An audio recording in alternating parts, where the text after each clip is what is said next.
attention. You are now tuned in to Pass the Controller. Game on.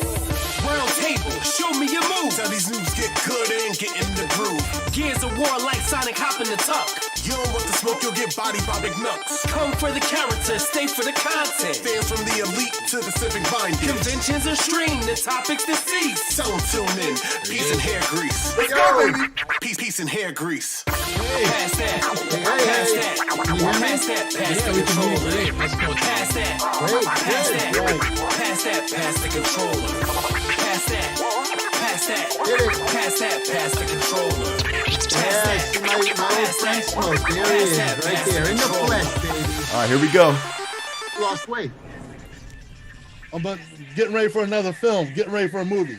What is up, ladies and gentlemen? That's right. We are here with a bonus episode of Pass the Controller. Listen, y'all deserve the love, man, and we're going to give it to you once again. Of course, my name is Mark Knuckles Carter. McNucks, y'all can call me. You know, the saltiest gamer alive. And before we introduce our special guest, because I am hype as I don't know what, we got to introduce the original crew. I have the original crew right here. And of course, you see to the left side, I point to the wrong side. The left side of me is my man, the one, the cheat master. You got to go through cheat central, code central, up, down, left, right. This man knows everything. Civic, what's up, man? What's going on, Mark? How we doing, man? You psyched for this? Dude, I'm nervous, man. It's a legend right here, but listen. Well, thank you. That's very nice of you. Oh, not you. Get out of here, man. Nah, that's cool, man. Hey, guys, what's going on? It's Brian Lessick here, Civic Minded. Great episode tonight. This is going to be absolutely incredible. We're going to have a lot of fun tonight. We're going to talk all things music, all things gaming, all things Intellivision, because we love the Intellivision, we love the Amico, and we love Tommy Tallarico. You like how I rhymed that? That was a nice little freestyle. Hey, before we even get to Tommy, I just want to pass the controller right down to my man Smoke down here. He's got the word on the street. What's going on, Smoke? What's going on, everyone? It's Eric the Smoke Moran here. Normally, I would do my crazy wrestling mode right now, but tonight is a special night. It's a serious night. We got one of the greatest legendary people here on the show tonight. He is one of the top tier. We hit the boss level. We hit the top tier boss level here. I'm excited. This is a good friend of mine. I've known this gentleman here for well over a decade now. And this gentleman here is prolific composer. He's a producer. This man is a Guinness World Book holder. This man, I can go on in the books and talk about this man for hours and hours about the incredible accomplishments he's done. A lot of you guys who grew up in the 90s, grew up in the early 2000s, have read either game magazines, some of the writings he's done. You've seen him on G4, Electric Playground. I mean, this man has spoke his mind when it comes to video games. He lets you know the truth about what it is on games. He talks about everything under the sun. He produced. This man is a renaissance when it comes to anything and everything in video games. He extended that out in video games live. I mean, I've been a part of that with him. I mean, this man has done it all. Ladies and gentlemen, without further ado, I give you the one, the only, the legendary Tommy Tallarico. Woo! What's going on, brother? Where is he? Where's that? Oh, wait, that's me. Holy crap! What pressure you put on me now? Now I gotta be great after that intro. Damn! Holy crap! Okay, It's good to have you, Tommy. Like, seriously, man. Like, it's really good to have you on the show. And really, man, the first time I saw you was at Video Games Live concert. That was like a decade and a half ago, man, or something like that. I was going to say, were you with Smoke when I first met Smoke? No, I was not with Smoke. I don't think I even knew Smoke back then. At the time. Yeah. Now, I was in the crowd. Smoke, I was trying to think back, and that first, I believe our first show in Philly was 2007, so I think we're going on must be 14 years. Yeah, we've known we've known each other for a long. I think that was during Video Game Expo. Video Game Expo was when we first hung out, and then from that point on, it was like love at first sight, and after that, it was like the love affair continued.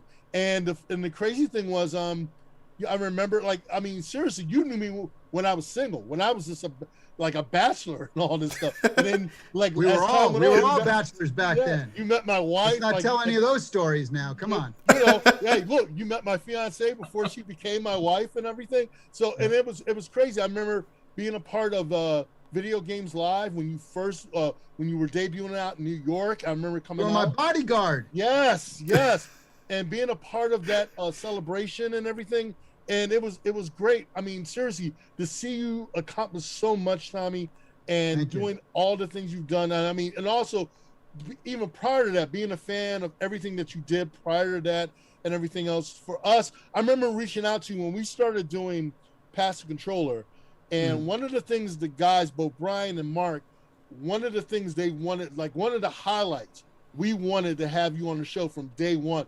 And I remember reaching out to you and I said, well, I know Brian was like our go-to guy. Brian is the historian of our group. And Brian was like, you know, we got to build our rep. And Brian was like, you know, I want it to be a thing where when we get Tommy on here, people know who we are and all this stuff. And it was the right time, right place. And here you are. So we greatly appreciate it. The three of us, we really greatly appreciate it. And it's the right time with everything that you have done and everything that you got coming out. This is the right time to talk about everything that you've accomplished and what's in store for the future for Tommy Tallarico. Yeah, well, you know, we're climbing the big mountains. You know, you've known me a long time, and like I said, you know, in my career, when I first started out, people were like, oh, what, you know, and I said, hey, I want to do a video game album. Oh, what, you crazy? No one listens to video game music. This is the early 90s. You know, who the heck wants to listen to video game music? And you're crazy. And I was so crazy and I was stupid and didn't know what I was doing, they said. And now all of a sudden, like, you know, video game soundtracks are the average thing. But, you know, I was the first guy to come out with a worldwide soundtrack album for video games on Capitol Records, you know. And then in 95, then, oh, let's do a video game TV show. And people are like, who the hell wants to watch video games? What the hell? This is pre-YouTube, pre-Twitch TV. Who the hell wants to watch video games? And who cares what people think of video games? We were crazy and we were nuts. And of course, you know, I was on that show for 12 years. We did over 1,000 episodes of TV or whatever it was. And, you know, won Telly Awards and Emmy Awards and all that stuff. And all of a sudden I wasn't so crazy. And then in 2002, you know, I wanted to start the first worldwide touring video game show. And what people say, Smoke? You're crazy. What are you doing? No one's gonna buy. What are you thinking now, Tommy? You finally lost your mind. No one's gonna show up. Look, people who go to the symphony, they don't play video games, and people who play video games, they don't go to a symphony. So you're doubly screwed. No one's gonna show up to your dumb thing.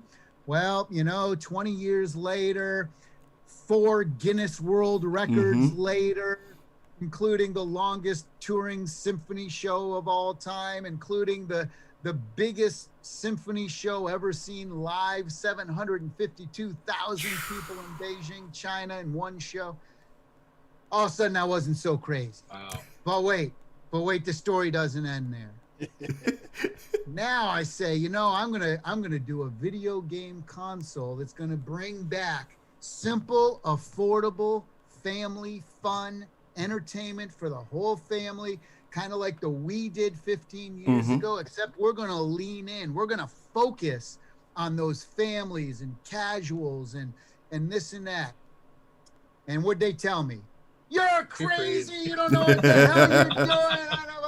So, you know, David Perry, Smoke, he says, he has this great line. He goes, look, I've known and I've worked with Tommy for over 30 years. I tell you what, I wouldn't bet against him.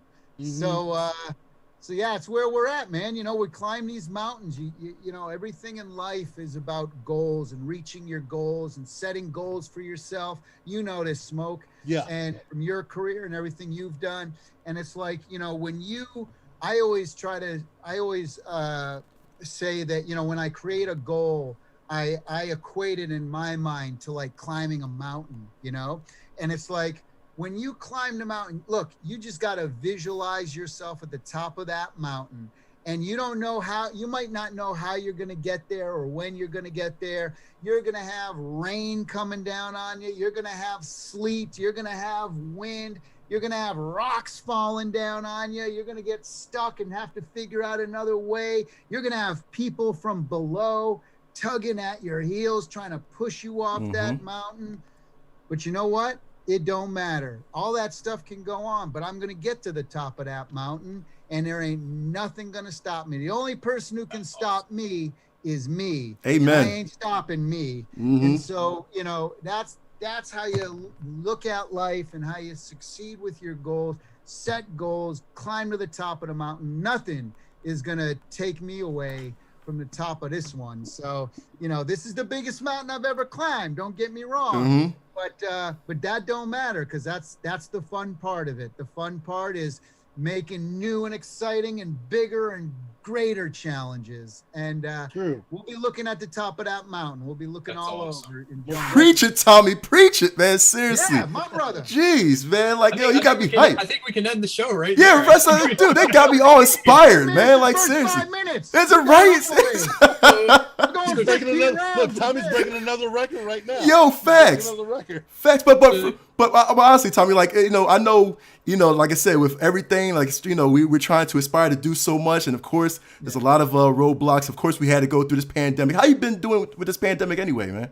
Yeah, you know, I always look at the positive side of things. I always want to look, you know, that's really important. Again, like I said, the only thing that'll get in your way is yourself, right? And so if you start to get into a mindset of, you know, everything sucks and I lost my job and blah, blah, blah, you know, don't think of losing a job as losing a job. Think of it as there's going to be a new opportunity that's going to open up for me, you know? Always trying to look on the positive side. So for us, yeah, you know what? We had to delay our launch. We wanted to come out last October. Yeah. Right? And here we are, you know, trying our hardest and coming up with all the challenges to come out this October. You know, these components that we're trying to get for the machine. I mean, it's just a shit show out there right now. And you know, when Ford Motor Company can't make cars because of a chip shortage, how do you think the little guy, the underdog, you know, is? And you know, again, I look at COVID, I look at the challenges as taking a positive, say, you know what? It's given us more time to include more stuff, to make more changes that we might not have had to make, to polish the games even more and this and that. And, you know, I view life, Mark, like, and Smoke will appreciate this being a Philly boy. You know, my favorite movie and my favorite clip of any movie ever is Rocky, right? That first Rocky movie, Philadelphia, and my favorite scene in any movie of all time is in the 14th round. Apollo finally knocks Rocky down. Rocky's on the canvas, right? And even his own manager, Mickey, saying, down, stay down, kid, stay down. And Adrian comes out because the crowd's going crazy. She wants to know what's going on. She sees Rocky on the ground. She's got a tear in her eye. Apollo, the great champion, finally his arms are in the air. Adulation from the crowd. And Rocky, that was it. Rocky was down. Rocky was out. He wasn't coming back. And what did Rocky do? Nothing is going to keep my man down. Facts. He gets up. He's crawling up with everything he's got. Excuse me. He gets up. And my favorite clip ever. He turns around and what does Rocky do? Come on. Come on. And Apollo couldn't believe it. Apollo couldn't believe it. He just puts his hands on his hips and goes, shakes his head like, this man keeps coming. And he's coming and he's coming. Nothing nothing is going to keep him down.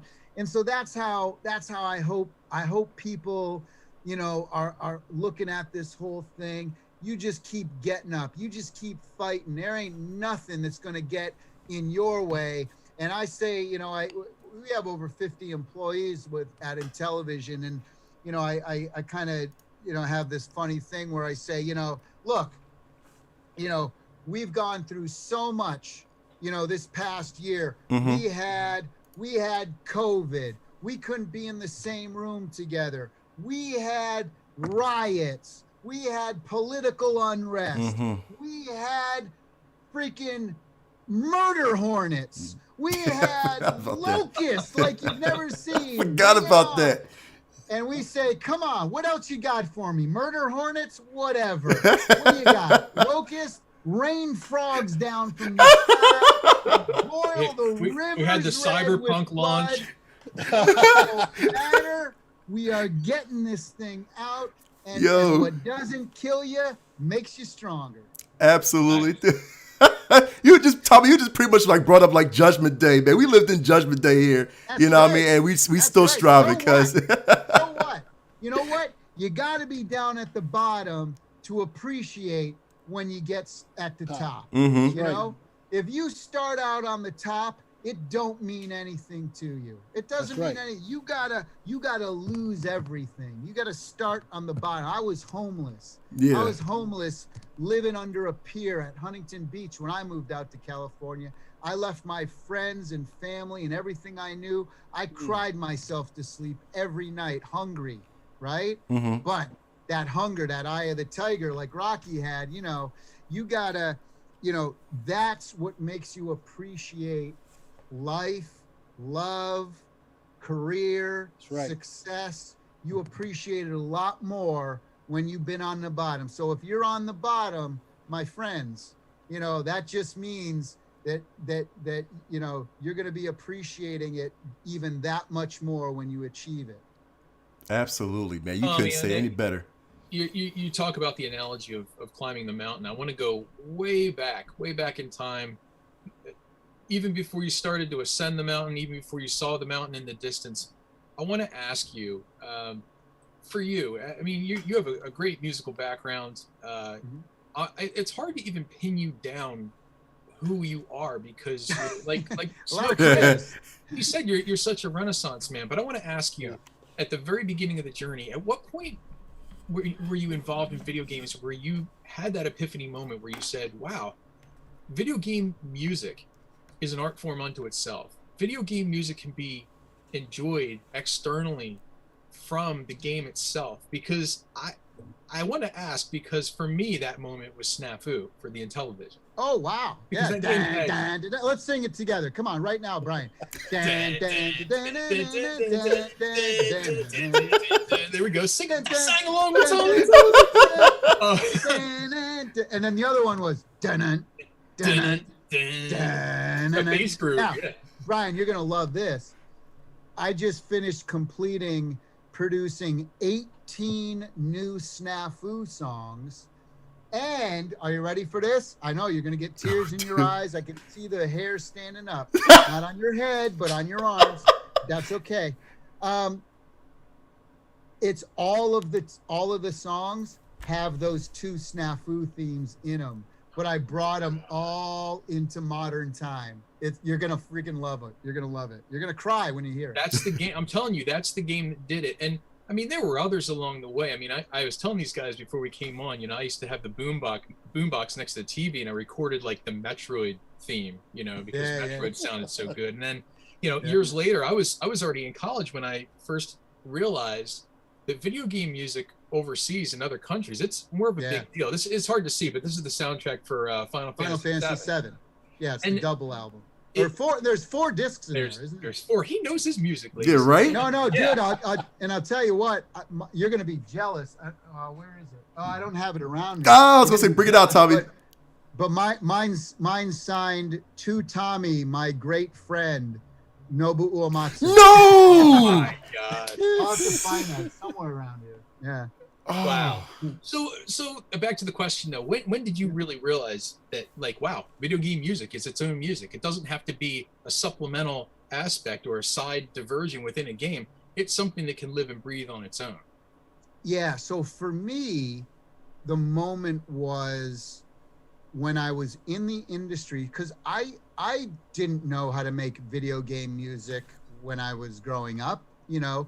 And back then, in the old days, when I first got in the industry, again, late 80s, early 90s, is you had to be a computer programmer in order to create and, you know, write music for video games. And I knew a little bit of programming, like basic. I think we all did. Anyone who grew up in the 70s and 80s, and we had our, you know, whether it was a TI 99 or I had a Timex Sinclair 1000, then I graduated to an Apple IIc, and so you started to pick up, and you know, you'd hack games, and you'd learn basic. You know, me and my brother used to do dirty text adventures. That's what we would create, dirty text. You know, when you're 12 years old, you know, and so I kind of understood a little bit about programming, but I was no programmer. And when I got in the industry, and I was first hired as a games tester, of course, and I would bug the programmers to help me learn how to do music, and I would bug the vice president of the company, please, whenever we need music, just let me know. I'll do it for free. You don't even have to pay me. I just please give me the out. And if you use it, then you know, if you don't like it, then you lose nothing. But please give me the opportunity. And they really liked that. They saw that, you know, they saw that kind of spark, and were kind enough to give me an opportunity. And when I started, but at that point, I still didn't know if I could ever do video game music. Again, this is, you know, late 80s, early 90s. So once I realized that, wow, this is really complicated and really complex, but I can do it. But I can figure out, because back in the day, guys, you know how I did video game music on the NES and the Game Boy back in the day? It was a paragraph of numbers. That's it. Really? And there were three values. The first number in the paragraph was what note you were hitting. So there's 88 notes in a keyboard. Middle C is note 60. So if you wanted to play a C, you put in 60, comma. Next number was, how long do you want to hold down that note, that C note? Now, you can only do a number between 0 and, was it 120, no, 1024, right? And I don't remember, it was 32 years ago. But so that the next number represented how long you wanted to hold that previous note for. Now, if you wanted to hold it really long and the number timed out, if it went past 1024, then the whole system would crash. Right. So that's why a lot of video game music back in the days didn't have a lot of long notes. It was more like bam, bam, bam, bam, because you couldn't exceed it in certain sound drivers. Every driver was written a little differently, but so I could never do a long note. And then the third number was the amount of space between you hitting the next note. Yeah. That was it. And so you got a paragraph of numbers, and I had to sit there and figure out, let me see. So it was a lot of guessing, a lot of just hours and hours and days and weeks of just almost trial by error in regards to, you know, I'd write something. And the way I wrote video game music, and still do, is I just watch the game. And then I just wait for God or whatever you want, whatever you believe in, to touch me on my shoulder and inspire. Something comes in my head. And the toughest part for me is trying to figure out what notes I'm hearing in my head. once I figured that out on a piano, then I have to convert those notes into numbers and then convert those.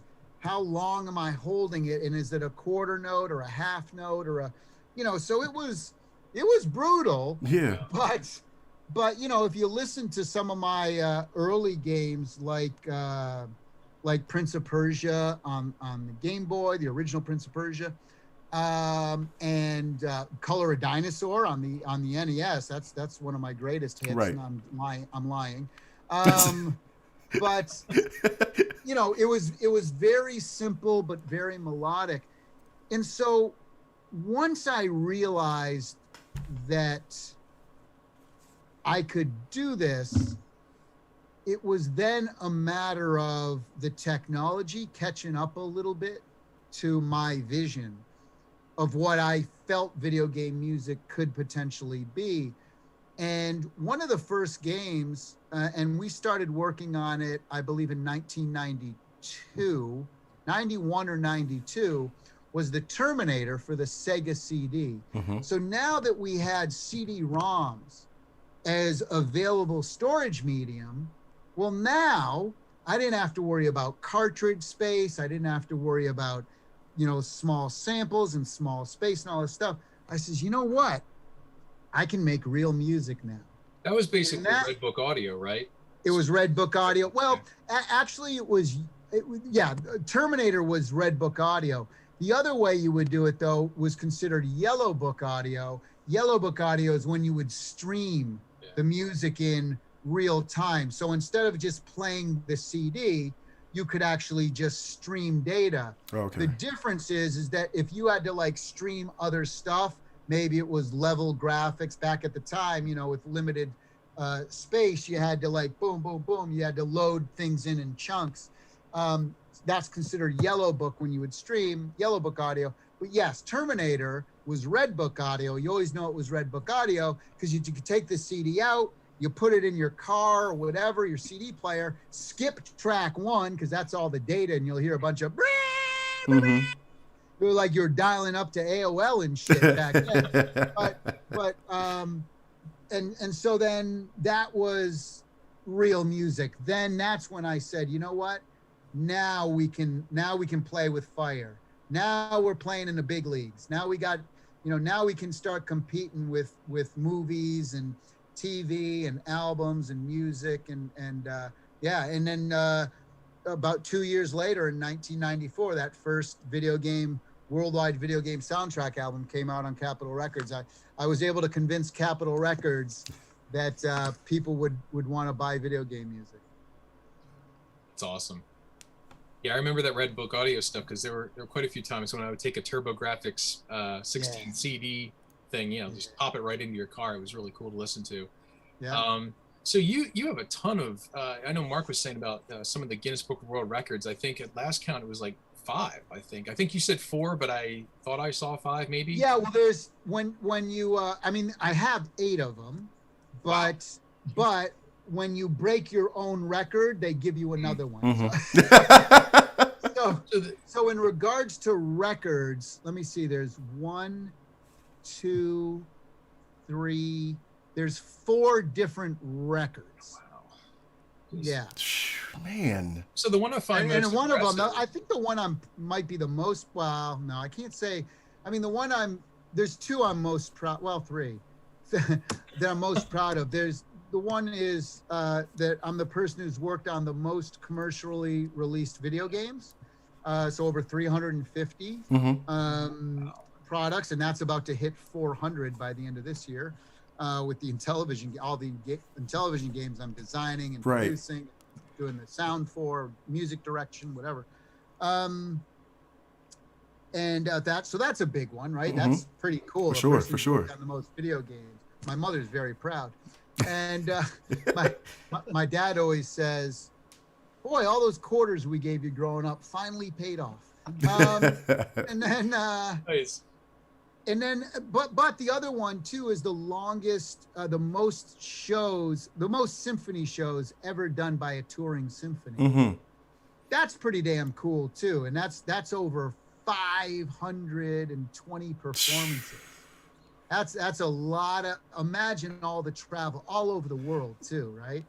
Imagine the shit I've seen and the people I've met and the stages we've played and the magic we've made. I mean, it's really 520 performances is just incredible to think about over 18 years. And Tommy, now the biggest, I guess the biggest show was what, in China, I believe? And then that was the other one. The other world record is the biggest symphony show ever seen live. 752,000 people, Beijing, China. Yeah. In person though? Yeah. I mean, when we had we did a show, for example, at the Bird's Nest, right? National Olympic Stadium. That seats 130,000 people in the arena. But then I did a deal with the Chinese government, so we had people outside as well. Wow. People. We had 100-foot LED screens everywhere in Olympic Park. I mean, speakers and so it was pretty amazing. Jeez. And it was a free show. I mean, that was part of the, partly I'm sure why, because video games are huge in China. And like I said, I did a deal with the government and it was a free show and the government, paid me, or the promoter, whatever, who went through the government, but everything's owned by the government, I think, over there anyway. But that's interesting though, Tommy, because I'm thinking like that astronomical number, man. I mean, I thought the biggest live show was like a Live Aid concert, which was like, it was like 150,000 people or something like that, whatever. Well, it was. No, the live, there's shows in Brazil and Rio that there's like Rolling Stones and that have done Rock in Rio that's seen over 1 million people. Right. This is a symphony show. So it's specific to clarify. Yeah. So it was the biggest symphony show ever seen live. Got you. That's amazing, man. I mean, when you thought about, especially just doing that free show and seeing like the whole crowd out there in China, man, what was like running into your head at that time? Yeah, it's crazy because when you play shows that big, and there's two camps, right? When you play a show that size, you don't really, like the audience, you don't see faces because the spotlights are on you. It's just a sea of everything. And the cheering is just, it's like white noise. Yeah. Constantly, right? So there's a bit of a disconnection there.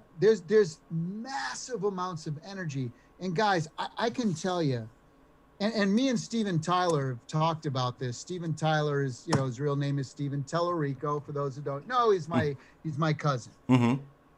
And there's not a lot of he's in a band too, right? He's in some band. I don't know. Some band. They might put out a CD someday.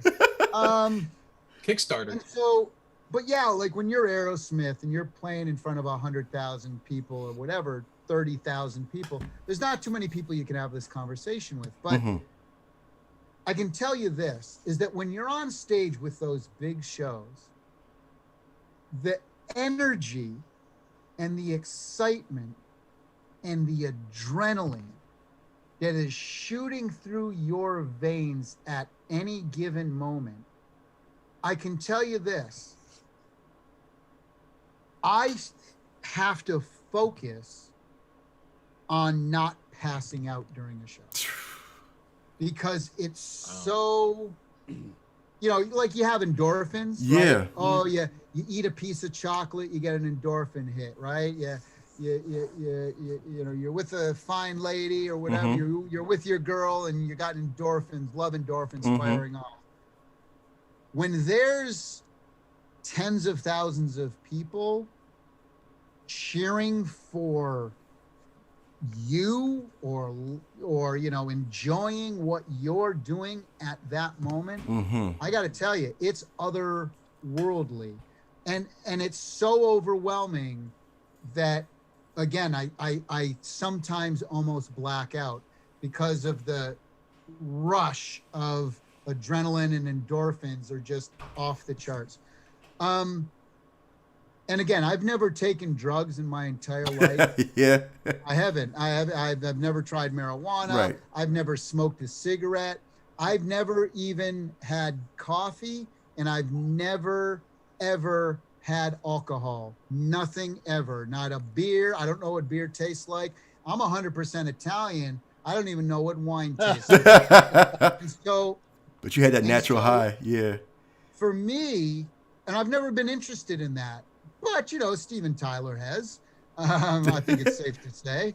And even he will tell you nothing, no hit of heroin or, whatever, gives you that feeling of that. So that's one thing.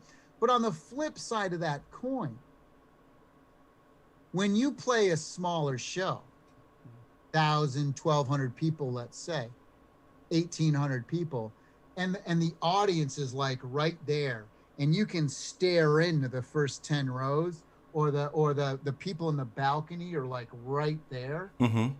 and you can see them, and they can, hey Tommy, and that is an amazing intimate vibe as well. That's completely different from a big stadium show, Right. but is just as cool. It's just as cool because you really feel like, wow, these people are like right here, Mm-hmm. and it's more of a human connection as opposed to just because you don't see anyone. So yeah, it's a trip. It's a great question. It's so awesome too, Tommy, because I remember the first time that I was introduced to you. Again, this was Video Games Live a decade and a half. What city was it? This was Philadelphia. You was in the Kimmel Center, so it was a Kimmel Center. Okay, yep, yeah. Kimmel Center. I was in cosplay That too. was the So second time. That would have been around 2009, I think. Right. Because the first show we played where I remember Smoke. That was at that old theater. What was it called? Smoke. Was it the Merriam? The Merriam. the Theater. Merriam, yeah. As a We matter, played 2 shows at the Merriam. right. Yeah. As a matter of fact, it was a Merriam. I think you did the Merriam before the Kimmel, and so Yes, we did. So I was there. I was in cosplay. I entered your cosplay contest. I came out in second. I lost to the Master Chief, but to be on stage and the people were like cheering, I can, So again, it was awesome. What were you dressed as? I was dressed as a Kingdom Hearts character, Axel. I was like a black robe and all that too. I had my chakrams, my weapons and all that too. Okay. And the crowd just loved it, man. So it was between me and the Master Chief. Of course, Master Chief won. But we was back during that time too. Anyone Master Chief. Oh, basically. That was a gift. Basically. In that time. Yep. Right? That was the hot thing. But crazy. Yeah, but we got to shake your hand backstage as well too, which was awesome as well. So that's my first time meeting it. And then as we took our seats to enjoy the show.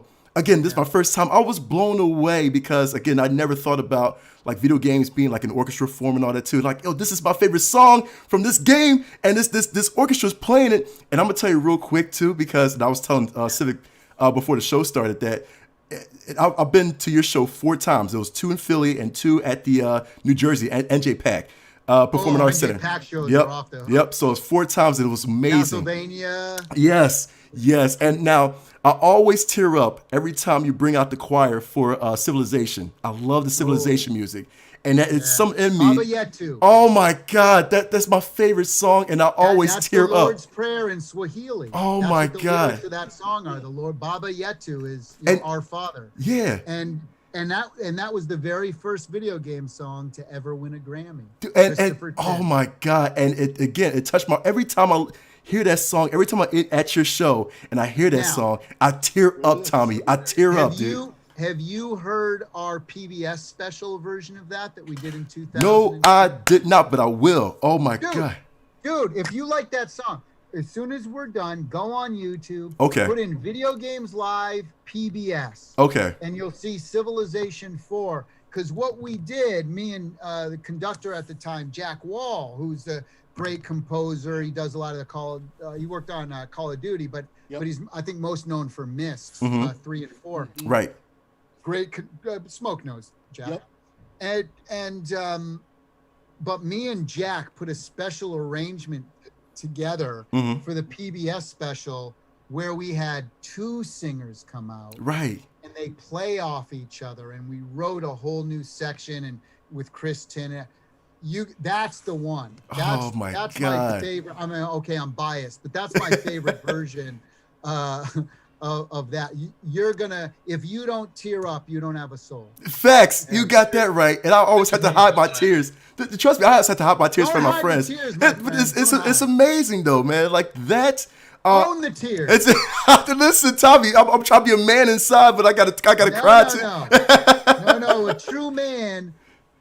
true man doesn't mind showing his tears. You're right. He doesn't care what the world thinks, and he doesn't. He's all emotion, man. We got to wear our hearts on our sleeves. Yeah. And you gotta show the passion. Don't hide the passion. Facts, Tommy. Facts. And another highlight too is when you always bring the kid out that is like probably the best like rock band player before the show. Guitar Hero. And Guitar Hero player, and then you come out and rock with him too. I'm like, yo, this is dope. Like, this is awesome, man. This is awesome. Yeah. And usually that's the one thing. Well, that's the one thing when Tommy comes out. It doesn't matter what song it is. When Tommy, you can see how much Tommy puts in that heart and soul. Mm-hmm. He gets into it. And I see every time when I've seen him perform live, I mean, Tommy gets into it. He's in his world. And it is something. I mean, seriously, it's like everything stops around Tommy, and Tommy's just, when I watch Tommy perform and I see him getting, it's like, to me, it's just like watching Tommy, and Tommy to him, it's like everything stops around him, and he's just like there on stage, and you've seen because you'd go to some of the rehearsals. We'd have you, so you'd hear like just me on guitar, without the orchestra, sound checks, and again, I'm a big fan of Eddie Van Halen. Mm-hmm. So when I'm warming up and when there's no one in the venue, I'm slamming like some Van Halen stuff, but I will never be even remotely on the same level as an Eddie Van Halen, but he was one of my heroes. So, but yeah, Smokes heard me wrong. Yeah. But that's one thing. The question is, this conversation begs the question. Now, I know you're very busy right now with the Amico and everything, and that's probably going to take you, some time to, oversee that and everything. You're very vested in that, and I know you're a very hands-on guy. But the big question is, are we going to go back on tour? Please. Video games live? Oh yeah, for sure. Yes. We're that's the right answer. Yeah, so I slowed down. I was doing before I became CEO of Intellivision, I was doing about 40-50 shows a year. Mm-hmm. Wow. And then all over the world. And then when the Intellivision thing happened, I said, you know what? I still want to do it because I love it and I enjoy it, but I'm going to dial it back to like maybe one show a month. Just to keep it in, just to keep it going. Mm-hmm. And so, and then one show a month turned into 2 shows a month, but I tried. And what I would do is I could leave, like our Intellivision building is near the Orange County Airport. So I'm able to like Friday night, park my car, hop on a plane to wherever, land at midnight or 1 in the morning, get a couple hours sleep, get up at 7 in the morning, start to go over to the venue, help load in with the crew, practice, everything's up, production's up by noon, go to lunch, come back at 1. Now we have our rehearsal with the orchestra, tune up, do some more guitar stuff when they're off. And then we do press, and then the meet and greet, and then the show itself.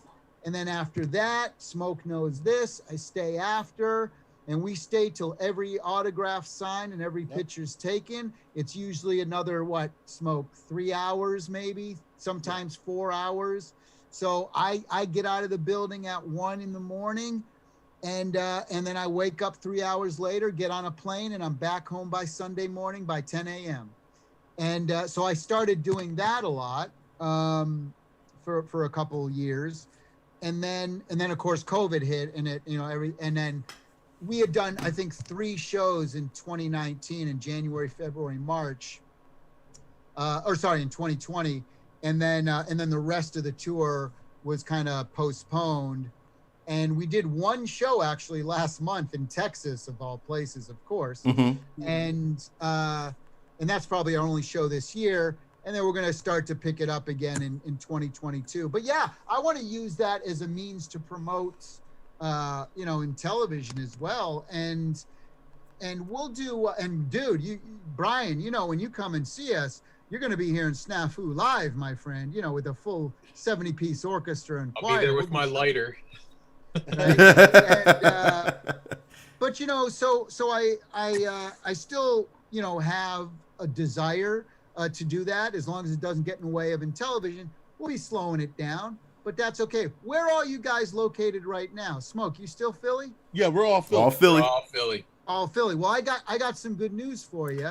I'm going to be coming out to Philly. Yes. Probably in about 2 months. Okay. And I am going to bring an Intellivision Amico with me. And you guys are going to play Amico with me, and we're going to give you a special preview. And I want to get your honest opinions, though. I don't want you to kiss my ass. Right. I'm not looking for no handouts. I'm not looking for this. I just want you to tell me everything about this system. Okay. Because I know you're going to love it. So that's why I'm not worried. Bet. I'll take that challenge.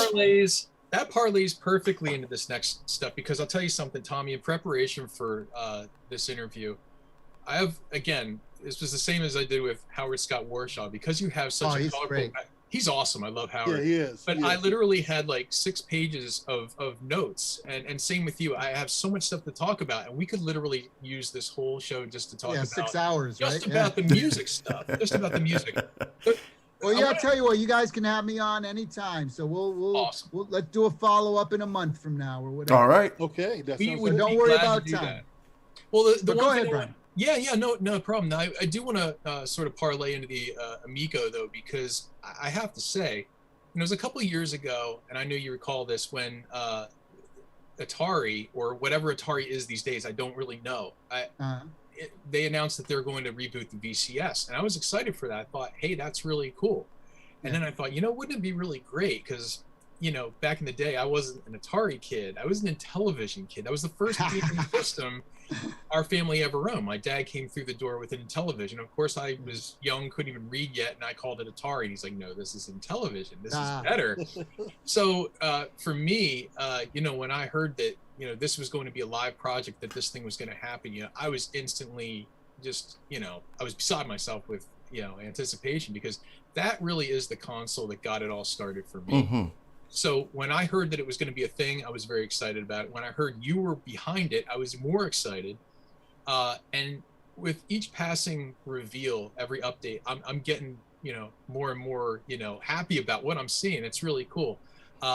I know that there were some hurdles, and you alluded to this earlier, about some of maybe the naysayers, some of the parts shortages, some, the supply chain stuff, the COVID thing. It's just, it's a mess right now. It just piles on, right? But it seems to be affecting everybody in the industry sort of in some way or another. Do you think that it's almost a blessing in disguise that it didn't pit the Amico directly against like the new Xbox and PlayStation launch? Like, you can have your turn now.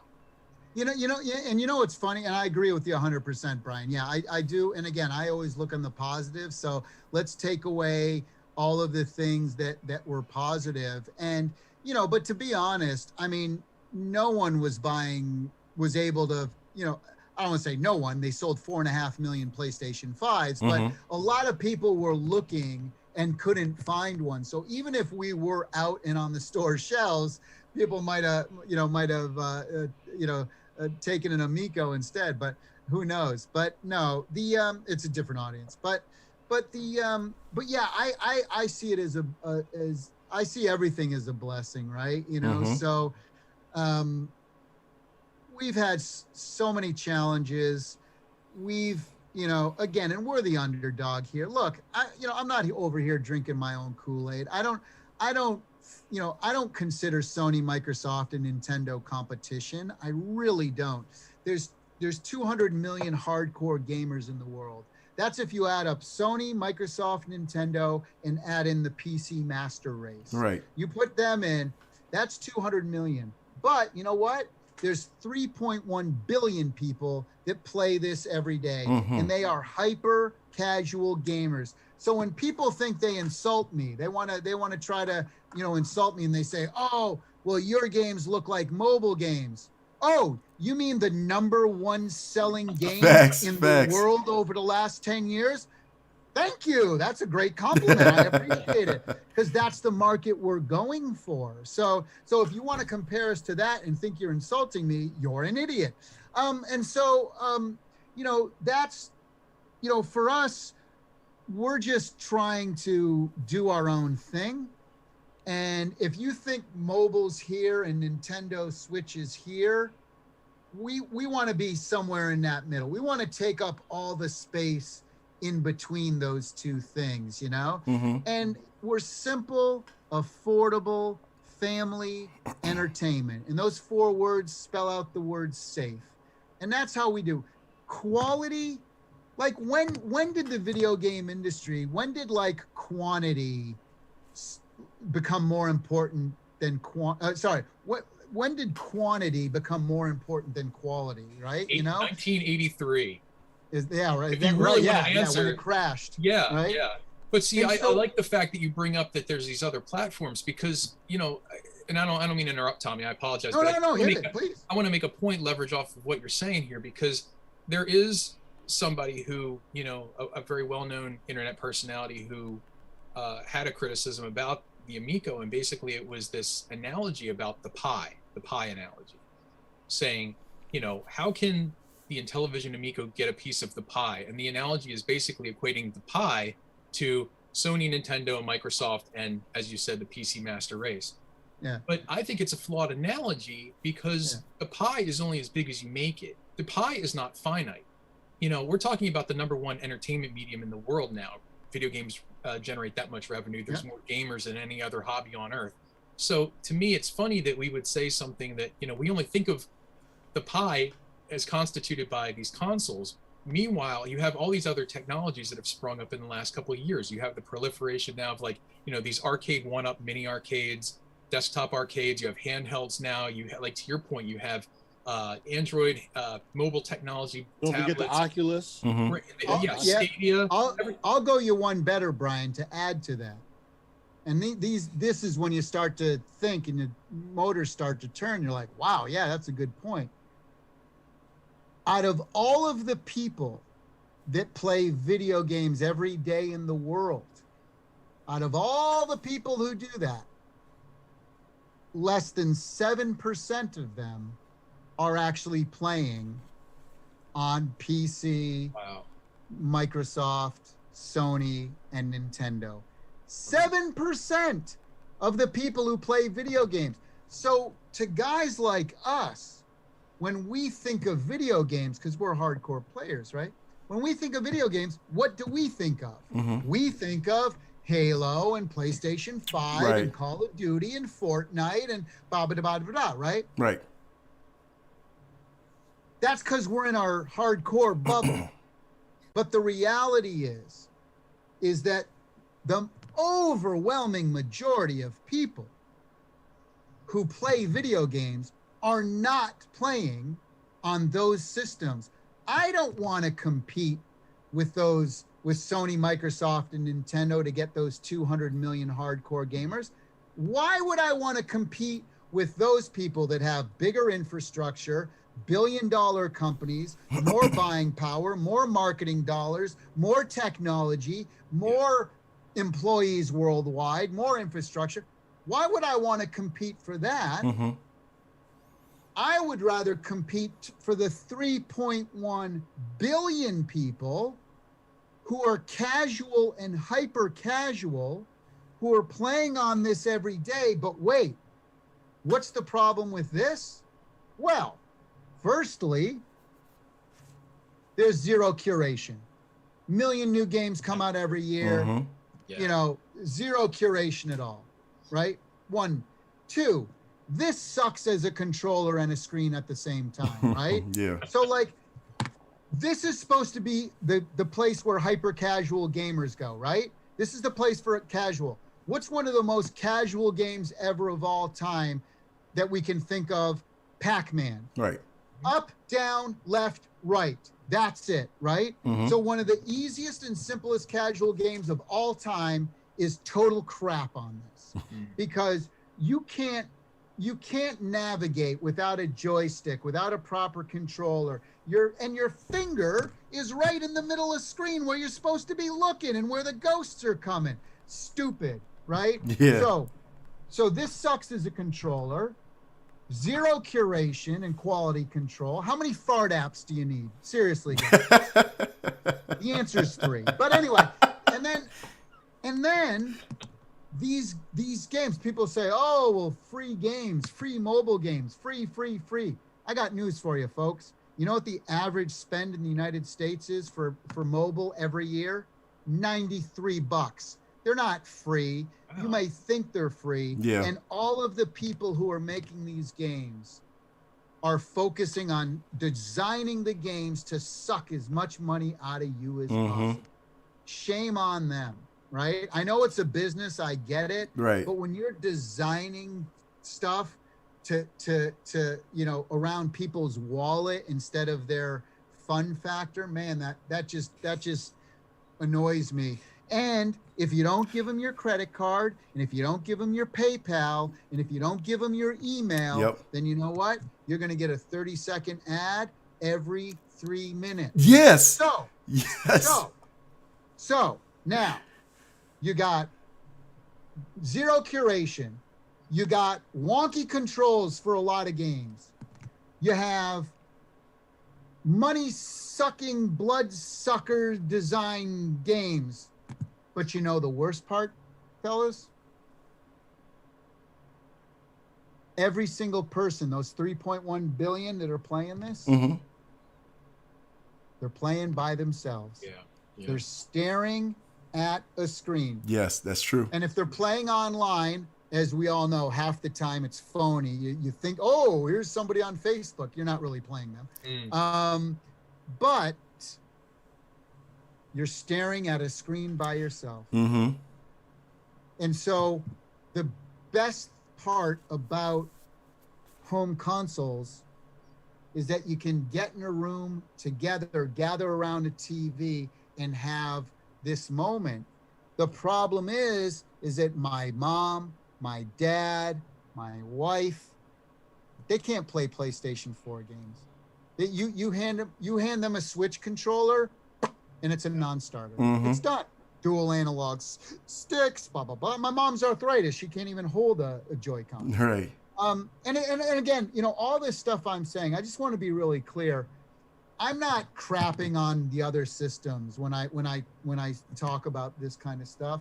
I love all of them. I love Sony. I love Microsoft. I love Nintendo for different reasons. And I dislike them for different reasons as well. Let's be fair, But I overwhelmingly love all those companies.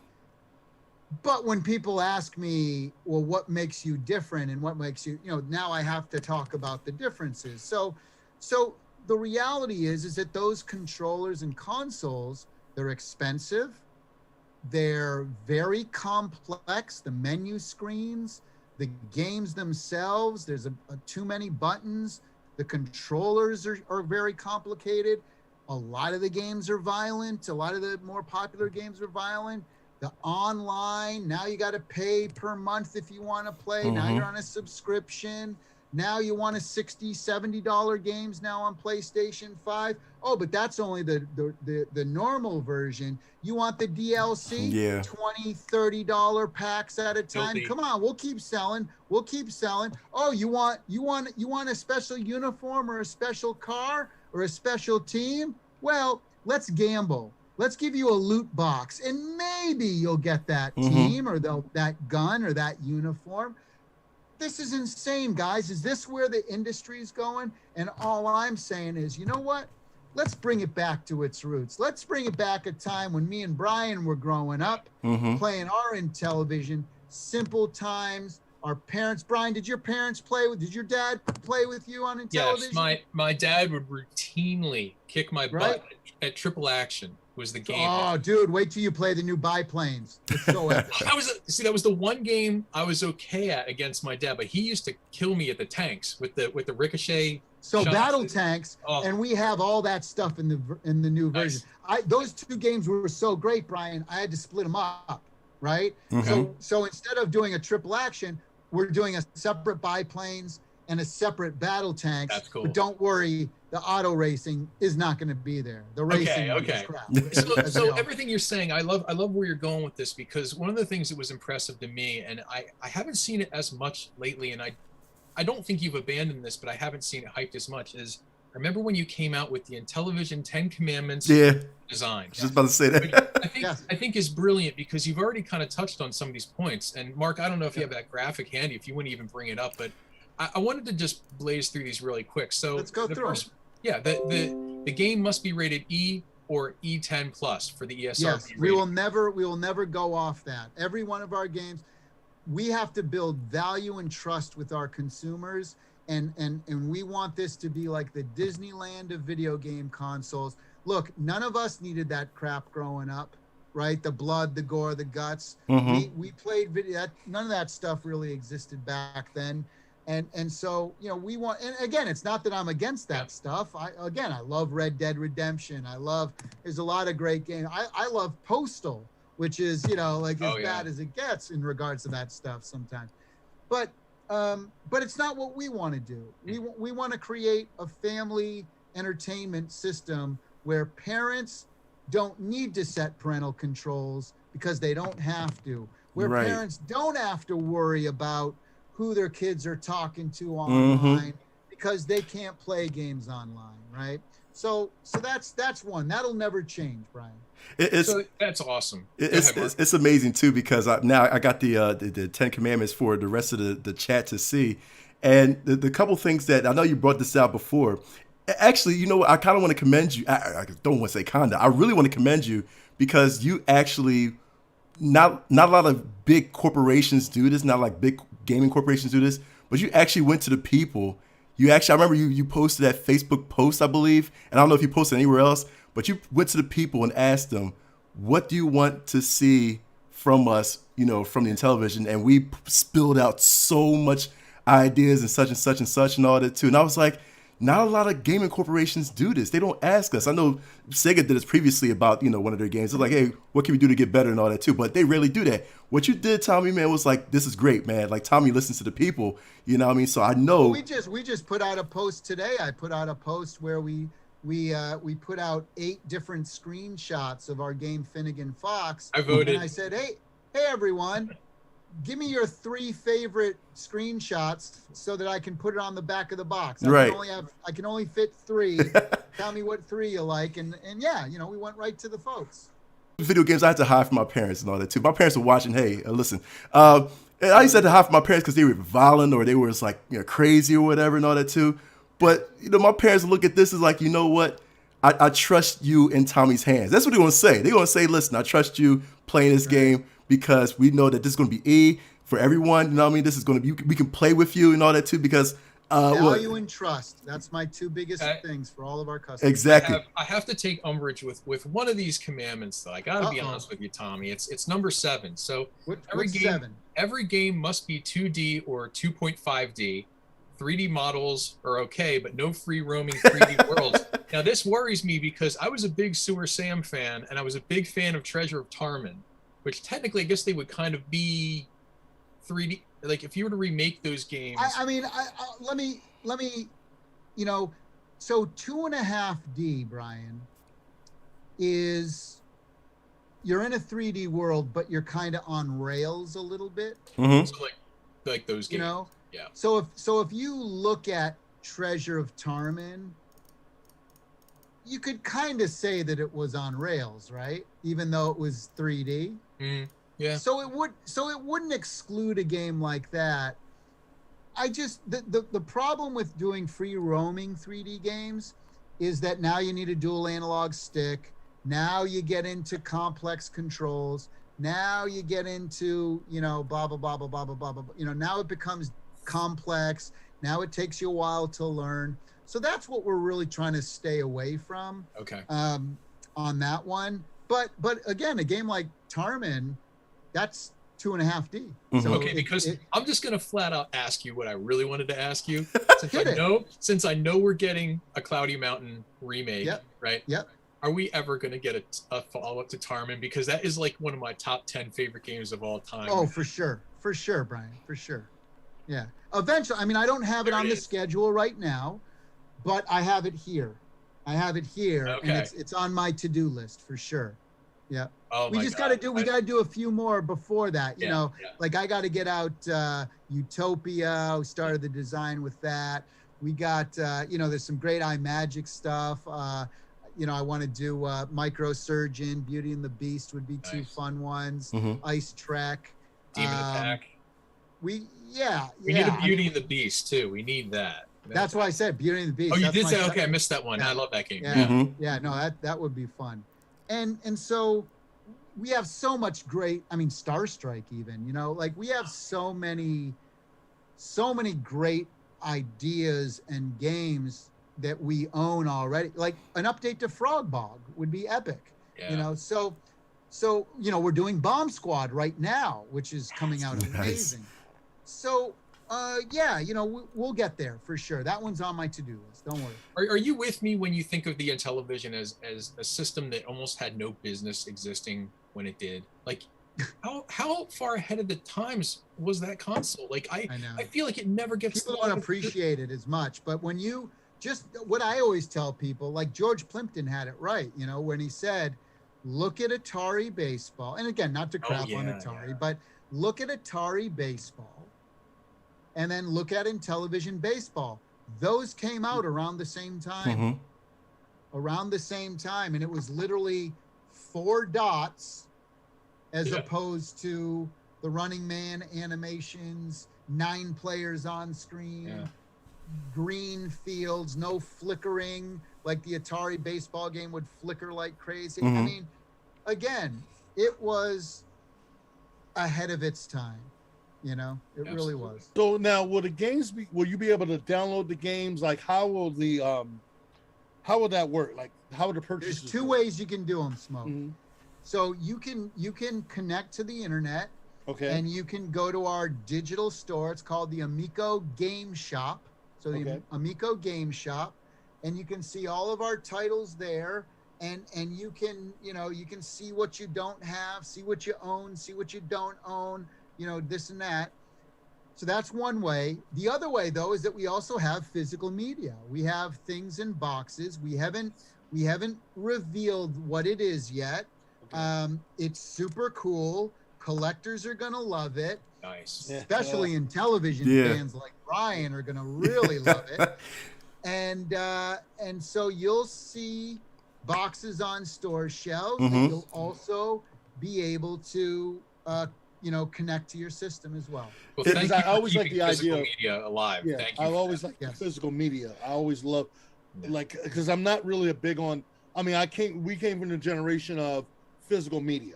I never was a big component of downloading games and all that. I like always having the physical media because if it ends up going out of style or whatever, you have that. It's a collector's item. It's something that you look back on. Or if the servers go offline, now all of a sudden you lost every game. And we have something for that as well. We have that figured out also. So it's good because Sony didn't. Yeah, right. Oh my God, let's not talk about that. Tommy, it's interesting because for me, right now I'm considered the youngest gamer of this group right now, man. I'm like a 4th generation console gamer. How old are you? I am 32. I do not put my age out there like that, but I'm 32. Yeah. So coming out as a 4th generation console, which I get, that's like a Sega Genesis. So basically, I'm invested in this because I never got a chance to play a lot of the retro games, the retro Intellivision games when it first came out. This is in harmony with the question that I have in Facebook. Now, this is from Justin Hayes, and he says, "Who is the target audience for this upcoming console? Are you talking about retro gamers or new upcoming gamers?" It's so the easy answer for me would be to say everyone, right? But we've done a bunch of focus testing, a bunch of focus groups, a bunch of research, and here's what I can tell you. Our target audience is families who are casual gamers or non-gamers. Remember when the Wii came out 15 years ago and your mom was playing video games and you're like, what the hell's going on here, right? That's our core audience, or those type of people that made the Nintendo Wii the third biggest selling console ever of all time. Right. Middle America, family of four, don't have a PlayStation 5 or an Xbox One or whatever. Typically kids 7 and under who maybe haven't got on Roblox and Minecraft and Switch or Fortnite yet. That's our core audience. But also seniors, retired folks. That was a big thing for Nintendo Wii, if you remember. Faith-based groups, right? These are all the people, Latino community, very family-oriented, people, a family-oriented group that, have you ever seen a Latino-based video game commercial? Have you seen a commercial that was faith-based? Have you seen advertisements even for like seniors to play video games? Have you seen advertisements even for women and moms, right? Yeah, right. Maybe you saw a Candy Crush thing here and there. Right. But here's a stat that's going to blow you guys away. Video game industry, $170 billion a year industry, double-digit growth for the last 30 years. Worldwide pandemic happens, world closes down, what happens? Video game industry goes up 23%. So talk about an amazing bull industry. But here's the thing, $170 million. You know how much of that is spent by women? Give me a percentage, guys. Give me a percentage out of that 170 billion out there. What percentage do you think is purchased by women? My understanding has always been that there are actually more female gamers than there are male. I thought it was like it's 51 to it's 51 to 49. So there's still a little bit more male gamers. But I'm not talking about gamers. I'm talking about money. The spenders, yeah. More money. See, I want to go low though. I was like maybe 35, 40%. 35, 40%. But see, I would go a different direction. I would almost say more because a lot of times, 70. women head of household to make like buying decisions, things like that. And I think that I say 70. I say 70%. Yeah, I wouldn't think, but about that line. I'm going to go around 60. 60. I say 70%. 70%. Brace yourself, guys, and get your Google fingers ready. It's over 80. Really? Wow. Okay. I was close. 80% of all video games that are purchased around the world are purchased by women. And again, I'll ask the question again.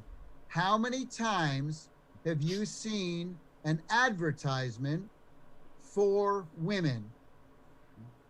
Yet they're 80% of the market. Hardly, dude. Yeah. Crazy. Hardly. I mean, it's insanity. So when you ask us who our core target, what our go-to-market strategy is, it's all of the people who've been ignored by gaming over the last 10, 15, 20, 30 years. Smart. Because they're all gamers. They are. They'll never admit it. Oh, yeah. Oh, you're a gamer? Oh, really? Do you play video? I mean, I play Candy Crush every day for the last 3 years, but I'm not a gamer. Oh, I got news for you. You play video games more than I do. So yes, you are. So for the Amico, you talk about, inclusion obviously is important, and that communal experience. I know that a lot of other companies have things that, they do to drive and augment that sort of feeling and mentality, such as I know that they're, companies have like the achievement system and unlocking things and communities and things like this.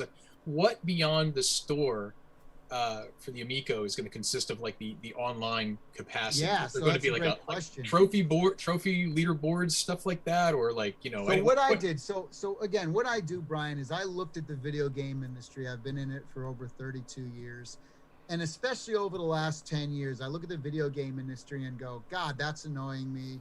God, I don't like that. Well, and so we went out and we took all of the problems of the video game industry and we came up with solutions, right? And so one of the things that bugs me about leaderboards, as an example, you guys tell me if you're with me on this. So one of the things that bugs me about leaderboards is I'll do really good. Right. I'm like, yeah, like I've been playing this game 6 months and that's like my highest score. And then I go on the leaderboard and it's like, you're 32,700. And it's like, what a buzzkill. Yeah. And you're thinking to yourself, no matter how good I get, I'm always going to suck compared to everybody else. Or, boy, I'm going to have to play every day of my life for the next 10 years. Like, who are these freaking people who have this much time to spend on this shit? And so that's depressing. Leaderboards are depressing, 1. 2, achievements. Here's what annoys me about achievements. You just killed 1,000 people in God of War. Here's your trophy. But I know that 2 million other people have that exact same trophy. Right. Is that trophy special to you? It's not unique. In any way? No. Everybody gets a trophy. Yay! You know? And so, and I don't like that either. I feel so called out. Right Exactly. There you go. Talk to this man right here, the trophy hunter. I'm so sad that I asked now. Because wait, I'm getting Brian, the answer I there's deserve. salvation, my friend. There's salvation, my friend. Check it out. So what I did is I said, how can I get rid of this leaderboard issue that we all face? So here's what I do. I call it the time and space leaderboards. What I mean by time is who's got the record this week, this month, this year, and of all time. Okay? Because all leaderboards are based on worldwide all time. That's all you get. That's the time part. The space part is location. So what is the leaderboard of my state, of my country, and then the whole world? I like that. That's cool. Now, but you can intertwine all of those together. So Brian might say, okay, I just kicked ass in Astro Smash, right? I kicked some Astro Smash, and I smashed that Astro. And you say, wow, I got a score of 800,000. And then you look on the worldwide leaderboard of all time and you're like, oh crap, I'm only 836th, right? Let me check of all time in the state of Pennsylvania. Oh wow, now I'm 32nd. That's pretty good. Let me check what I am this month in the state of Pennsylvania. Holy crap, I'm number 2 or number 1. Right. Right? That's cool. Now, but it gets better, Brian. It gets better. When you become number 1, and that week, month, year, state, country, world ends. So if I'm the number 1 Astro Smash player in the world for the month of October, or if I'm the number 1 Astro Smash player in California of the year or of the month or of the week or whatever, that is your trophy. That is your achievement. I like that. And that, my friends, is something that you and only you have forever. No one can take that away from you. And that is full-on bragging rights. Look at my wonderful stuff here. Look how baller I am and all this. But wait, I even go a step further. There's one step further, which is this. When you get that first place and you get that badge, you know what else you get? You get an email with the certificate that you can print out and put on your wall. This reminds me of back when. Do you remember? The patches, Activision patches. You're gonna say. I love the patches. The patches were great. This is awesome, man. Like, awesome. Listen, first of all, I rather care about, like, am I the best in my own state? Oh, dude, I'll definitely, take care of that. Mark, you're not the best in your own house. Listen, man, can I dream, cuz? Let me ask you this real quick. This is in harmony with another question on Twitch. Maraschino Studios, man, he says, as far as the content of your games, he says he's got to ask for the completely new games. Will there be more PvE based or PvP, being that PvP is more prominent game type of the scene? Yeah, I mean, more, it's a great question, because it really is, it depends on the game, but it's mostly, I would say it's more PvP. Okay. For sure. Or PvP, VP, VP, Yeah, VP, yeah. VP, VP, VP, if it's an 8-player versus. Right. But we're a lot about co-op. So a lot of our games, sometimes you'll be playing as a group to defeat the game, as together, right. cooperative. But other times you're against each other in versus. So yeah, it really is. It really depends on the game. And some games have both of those things. Some games, like Missile Command is a perfect example, where in Missile Command, and again, it's so beautiful and smooth because the screen that's awesome. becomes like your roller ball. So wherever your thumb moves on the screen, that's where the reticle is. And you can play up to 8 players.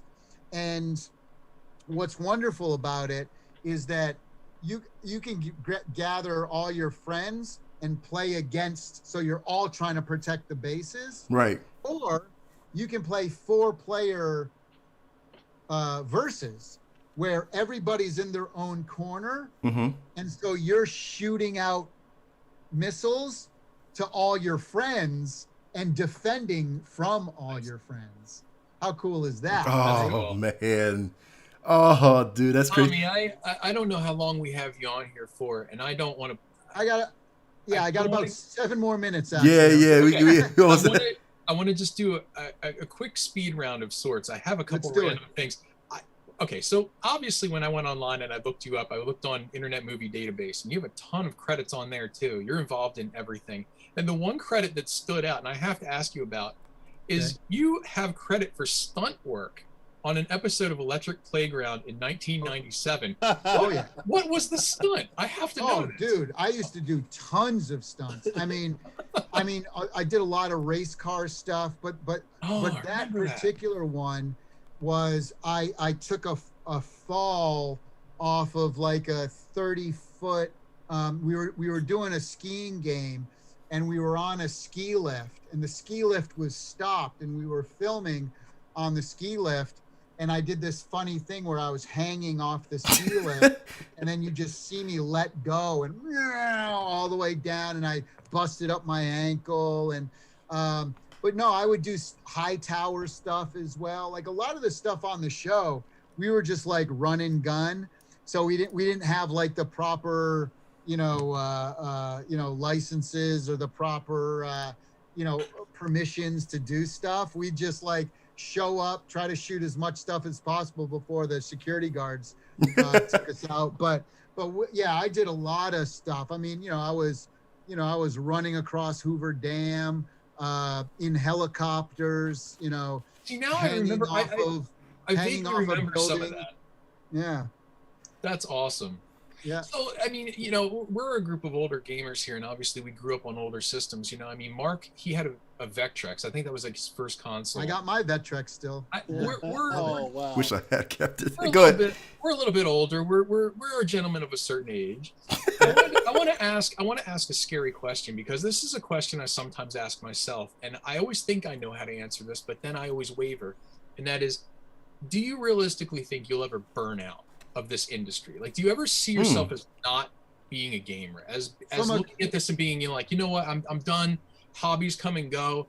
You know, I'm 45 years old, and it started literally, you know, 40 years ago. My dad walked through the door with an Intellivision, and so do you ever ask yourself that? Do you think that could ever happen with you? It's a great question, because that's part of the reason why I think the world needs Amico, right? Because a lot of my friends who are my age don't play video games anymore. And when I ask them, why don't you play video games? They all say the same thing. Oh, it takes up too much of my time. Those games are so long. They're so complicated. They're, you know, I'm afraid that if I start playing, then like a week of my life is going to be, and I have so much responsibilities. When you get of a certain age, as you said, Brian, when we play video games at our age, we sometimes feel guilty, don't we? Right? We have families, wives, kids, you know, and here I am on a Saturday afternoon in a dark room playing Red Dead for 6 hours. My wife wants to take a hike. My dog wants to take a walk. I could have built a shed. I could have learned a new language. There's this book that's been on my shelf that I've wanted to read for 3 years. You know, there's all these things, and we start to feel guilty. Go, oh gosh, did I just waste my time? Because you're by yourself in a dark room, right? Right. But do you ever feel guilty spending time with your friends, spending time with your family? No. Right. And that's the big thing about Intellivision Amico. We are not selling guilt. We are selling time with family. So Brian, my question, the answer I would give to you is that if video games still, like if they just went down the same path, like there's games now like Fortnite, I just can't get into it, you know? Like maybe when I was younger, I would have. Right. Like I was big into like, you know, GoldenEye and the N64. We probably all were, right? That was the shit when that came out.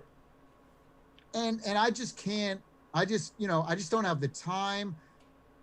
I don't have the you know, the energy to spend 8 hours in a dark room or whatever to dedicate that kind of time these days. Right. So if gaming was just doing that and that's all it did, it would probably lose me.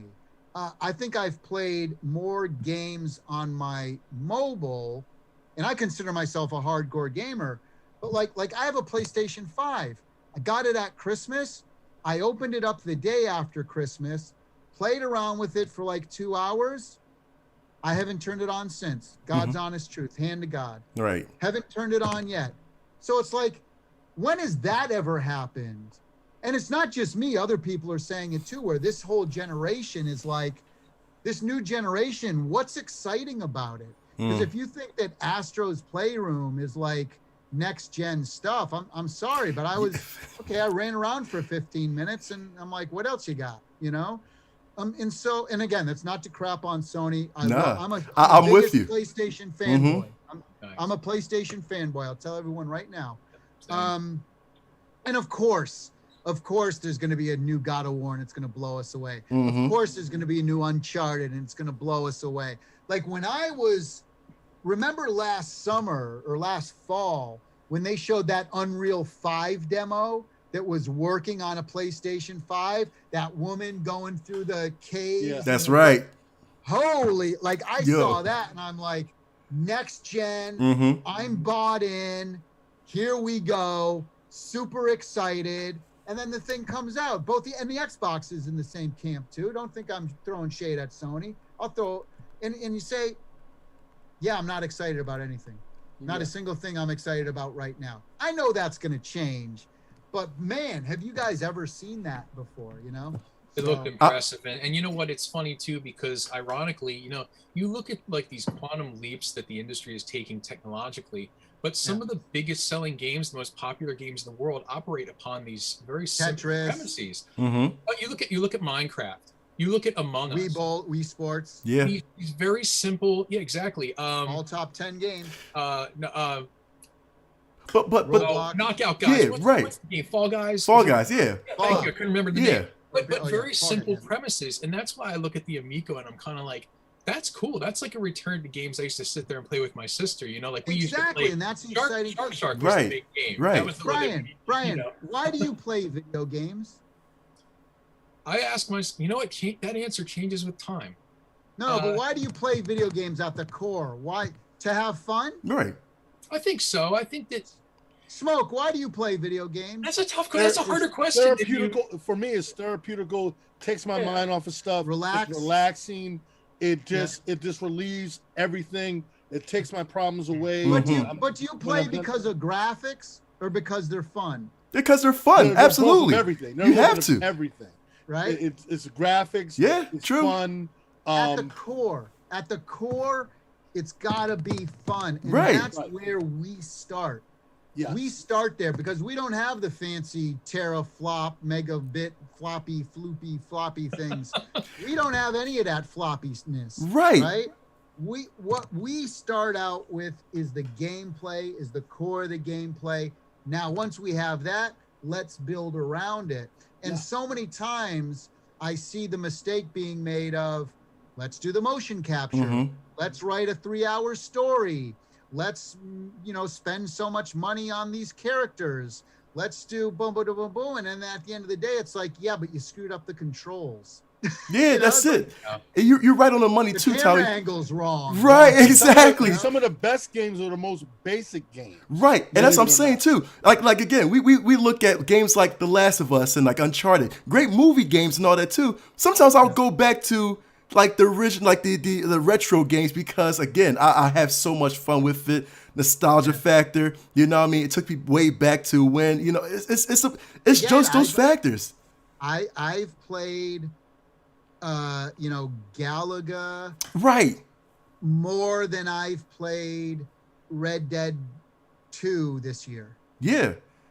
Yeah, see? That's the thing. You don't go back to it. You don't go back Right. to it. You know what's so funny, Tommy? I love them. I don't want to crap on. I love them. Yeah, right, exactly. I mean, really, for me, I have an urge right now to play Oregon Trail. That's why. You know what I mean? Like, I just want to go back and play Oregon because I miss that. You know what I mean? I don't know what it is. It's so much fun to die from dysentery. Dysentery. I want to die from dysentery. I want to play that, Stay away from it. Stay away from that. Stay away from the herpes, too. You don't want to get that. They got to do a modern version of that.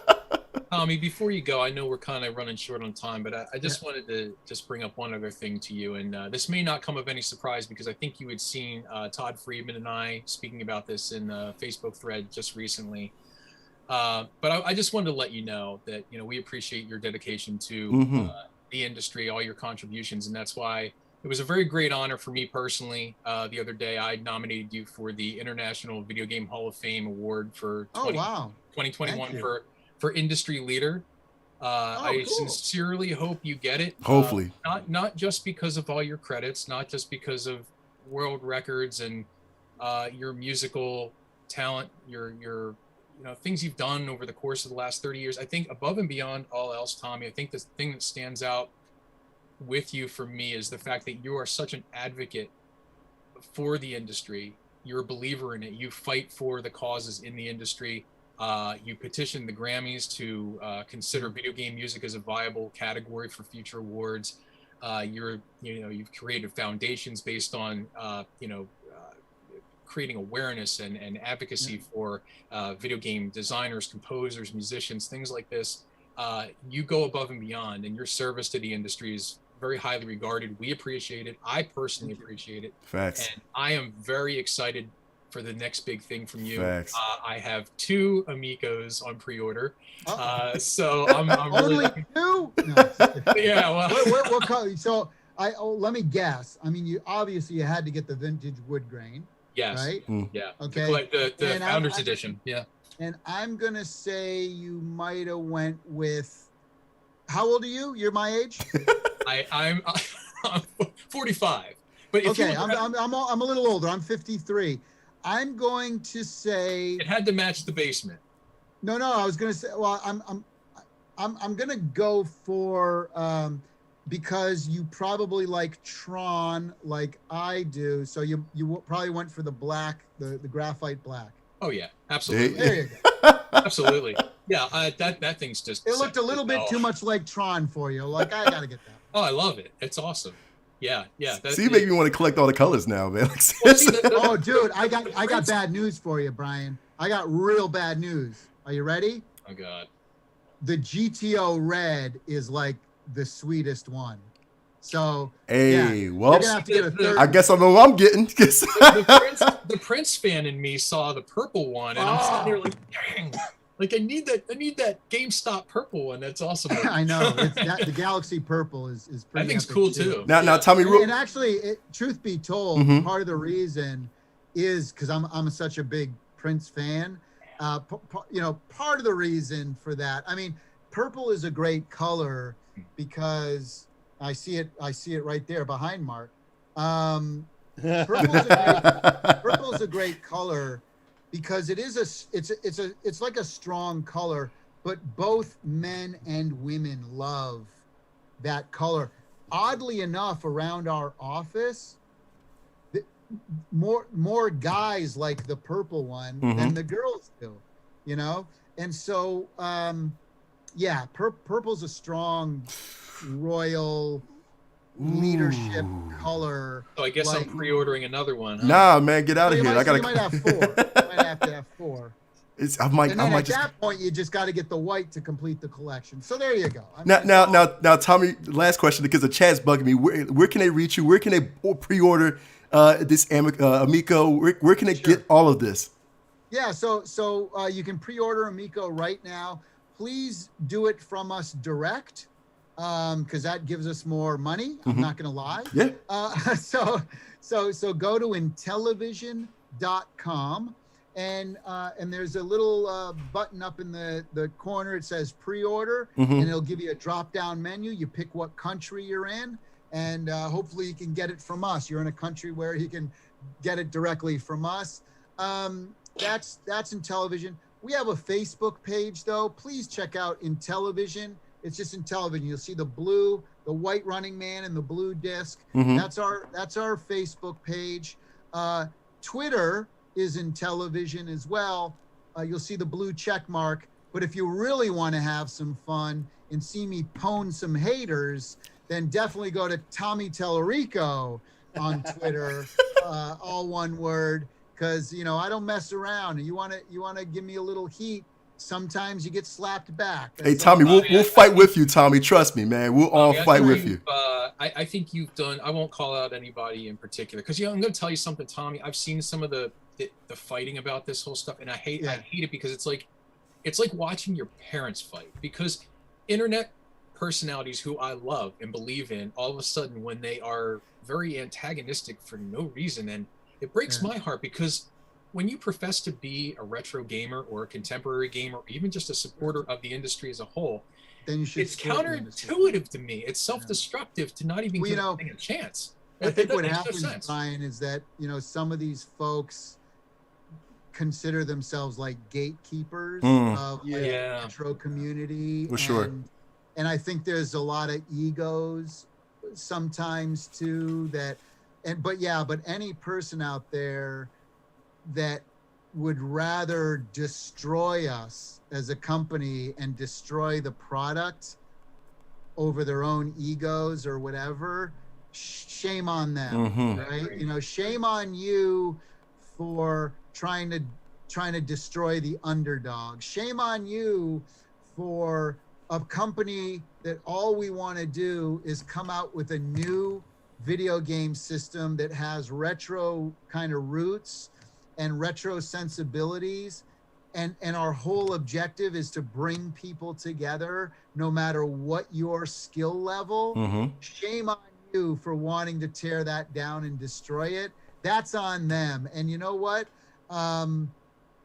There's an old saying, kill them with kindness. There you go. But that's not how I roll. What I do is I torture them with success. Nice. Tommy, that's why I love you, man. God, that's a great way. I wish I could talk to you. I wish we could talk to you for a little more. Good Lord, Tommy, you've been a gem on this show. Seriously, I cannot wait to have you back, man. I can't wait for you to come back to Philly. Seriously, I can't wait for you to come to Philly. I'm telling you, I'm dead serious. Smoke, you got my contacts. You got me on Facebook and all that Messenger. Yeah. When you keep in touch, because the 4 of us are going to get together and we're going to be playing Amico. And I'll be coming up in your neck of the woods in a couple of weeks anyway, but we'll talk about that. Yo. Come by. if you're going to be out in California, Yeah. swing by the Intellivision building. Bring a camera if you want. Okay. Man, I'm about to listen. I'm about to come to LA with some. I got you, Tommy. I'm gonna get in contact with you, Tommy. I'll definitely I'll hit you up after we do this interview. But first off, let me just say, before any of the guys, I let the guys talk because they've been really excited about having this show. Tommy, I want to thank you first and foremost for coming on the show. We both been going through our trials and tribulations, and I got to say, I'm just really happy for you, man. I've been rooting for you for the longest. Sure have. You've been going through it, man, and like you said, you've been climbing that mountain, and it's nice. You've already been at the top. Let's keep it real. You haven't been climbing, brother. You've been already there. I'm just glad that no one has been knocking you off. You've been there. You've been staying hard and staying. They tried. They tried to get me. But guess what? I'm too quick. Haven't knocked you off, brother. I'm too smart, and I'm too quick, and I'm too agile. And it's just great to have you on here, brother. I really appreciate it because I know, we've been building this. We as a crew have been climbing up to that mountain. So the fact that Pass the Controller has been paying their dues for a long time, for the fans that have supported us, to all the people that have been, and we're only getting better and better, and we're climbing that mountain. I want to thank you personally, Tommy, for coming on. And again, we're only just begun.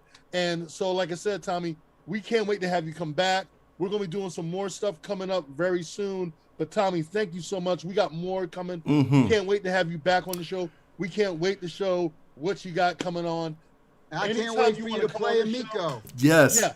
And anytime you want to come on this show, Tommy, you are our honored guest, without a question. And I think both gentlemen can agree with me. Oh, yeah. You are a truly honored guest. Gentlemen, I know you want to end up closing and saying your words to Tommy. Yes, for all the fans that's watching on YouTube, Twitch, and Facebook, they love you, Tommy. First of all, they all love you, man. Seriously, they're saying thank you, Tommy, like on the chat right now. Seriously, thank you. Thank you. But so it's I don't want to end this show, but we have to end this show for sure. But before we do, of course, we got to definitely do some end game credits as well. Please go ahead and share this stream. I don't even want to read this. Share this stream. I don't want to end the show to all your friends in the game community so that they won't miss any of this epic info that we have shared today. Don't forget to follow our other social media outlets, Instagram, Twitter, YouTube, and Twitch at PTC Gaming Show. Of course, you can send us your gaming questions at our email address, ptcgamingshow@gmail.com. More importantly, we have a community that's just for you gamers called PTC Nation, which, Tommy, I hope you join us. I hope you join PTC Nation. Like, seriously, like you're our freaking guest. Just jump in there. The fans will get you hyped, seriously.